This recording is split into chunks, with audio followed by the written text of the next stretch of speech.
Hi all, Rick here with another breakdown video, this time looking into another vessel that was prevalent in the Dominion War. The Green Breen's Mean Machine, their Chel-Gret warship. This asymmetrical design was first encountered by viewers in combat during the Second Battle of Chintoka, and made waves when it destroyed 99% of the Federation's fleet, including the near-indomitable USS Defiant. However, this was not its first deployment in the war. In fact, the Breen led a raid on the Sol system just before this, attacking Starfleet headquarters. While defeated, it sent a message loud and clear that the mysterious Breen were ruthless warriors and not afraid of the Federation. With the symbolic attacks on both the safety of the Federation and their vanguard of the Defiant, the Breen proved that they are not to be overlooked. In real life, the Breen ship was designed by John Eaves and rendered as a computer model over a physical one. Eaves noted that there had been no Breen architecture seen, which gave him an open book when starting to design these ships. Originally, he began with a T-shaped vessel, before going with the lowercase t to add in some asymmetry. After designing a few concepts, he remarks that he was surprised that they selected one that went against most Starfleet design traditions. Eaves also hid the name Tara in the design of the ship, and I had great fun trying to find it. The model was created by Doug Drexler, so let's get on to the in-universe lore. Also termed the Breen Interceptor, the warship was the mainline ship of the Breen fleet in the late 24th century. Its origin lies back in the 2350s, while the Federation was penning its initial Galaxy-class designs and enjoying the late golden age of exploration. While a relatively small power compared to its neighbours, the Breen focused on developing a class of vessel that could defend their territory through aggressive raids. Essentially, the role of the Chel-Gret was to act as a patrol and combat ship, but also to conduct raids into enemy territory and cause a ruckus before fleeing. This would cause the enemy to bolster defences in that section, so that the Breen could then exploit an opening elsewhere and repeat the tactic, forcing a larger opponent to maintain a defensive posture. This sort of tactic was employed against both the Cardassians and Folian neighbours. The ship itself appears very blade-like, and in fact is referred to with such nomenclature, leading to the impression that such design was done on purpose to draw parallels to such implements of war. The ship was 420 metres long, 365 wide and 97 metres tall, spread over 20 decks.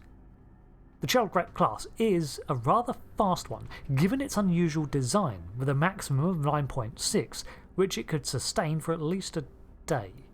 This is because it still retains a large array of warp coils, and that it effectively has its own form of warp coasting. As a reminder, this is when warp ships alternate the usage of coils to travel at high factors for longer, like the Constellation or Cheyenne class did. Each ship also has a main warp core and a secondary reactor, both using the standard matter-antimatter reactions and dilithium to supply power to the vessel. They also employ subspace manipulations in the way they use impulse drives, effectively using fusion reactors while accelerating the emissions to light speed in a subspace bubble. This made it exceptionally manoeuvrable, easily able to keep up with even the Federation's most nimble starships. Now, the leading cause of the fearsome reputation for the Breen Interceptor was of course the Energy Dissipator weapon that their ships sported. The primary function of this was effectively a stun setting but applied to starship combat. The disruptor worked by disrupting the electroplasma flow of a ship, preventing the energy from flowing properly. It did have a very close effective range, however, and firing it required a lot of power from the secondary reactor, so the Breen had to be selective when it was employed. However, because of the success it saw when it was used, combined with the Breen's secrecy, it was often a surprise when it was fired and resulted in a Breen victory, leaving little chance for the device to be studied. The reasoning for this preference of weapon was twofold. Firstly, the obvious advantage in scrambling a ship's power flow was obvious and could lead to a decisive blow within seconds. However, another reason was that it left the crew alive for capture, as the Breen were complicit in the slave trade and took numerous captives to sell to other powers or use themselves. Even without this ace in the hole, the Chelgret class houses both fore and aft Mark 75 photon torpedo launchers and 2 Type 10 disruptor cannons. Now these cannons are tied directly into the secondary reactor, keeping them independent from the warp systems, but they would therefore suffer from a lessening of potency during any period where the secondary reactor was being tapped by other uses. After the Dominion alliance, several Chelgret started using Polaron-based weaponry too. The Chelgret also featured a stochastic field emitter.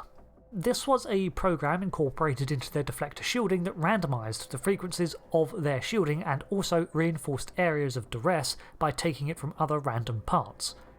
This actually made it harder to penetrate shielding as it defied consistent analysis.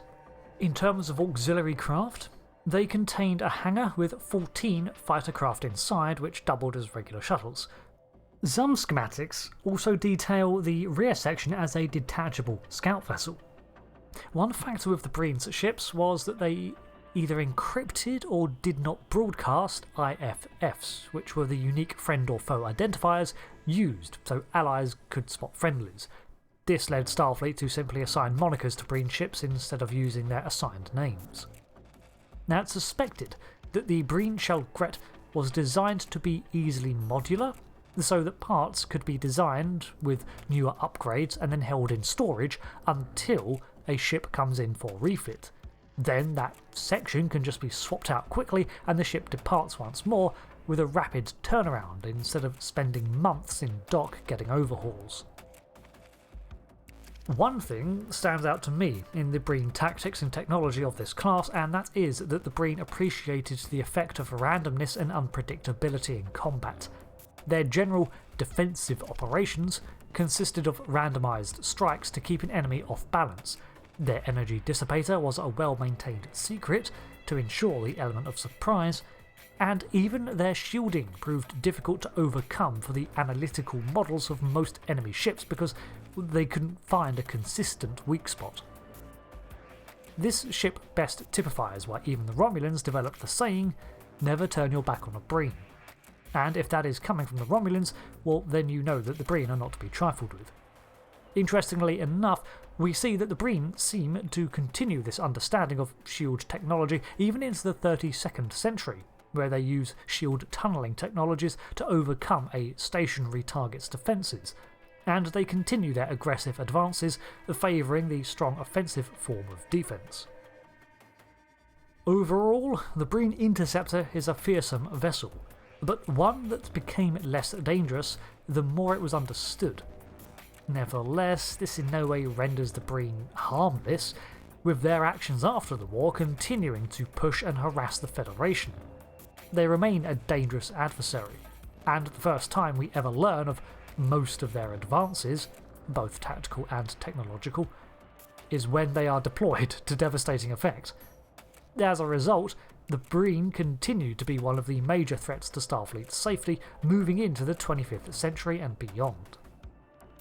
Thanks for watching this breakdown on the Breen Interceptor, an impactful vessel of the Dominion War. And I've been Rick. Until the next one, thanks again, and goodbye.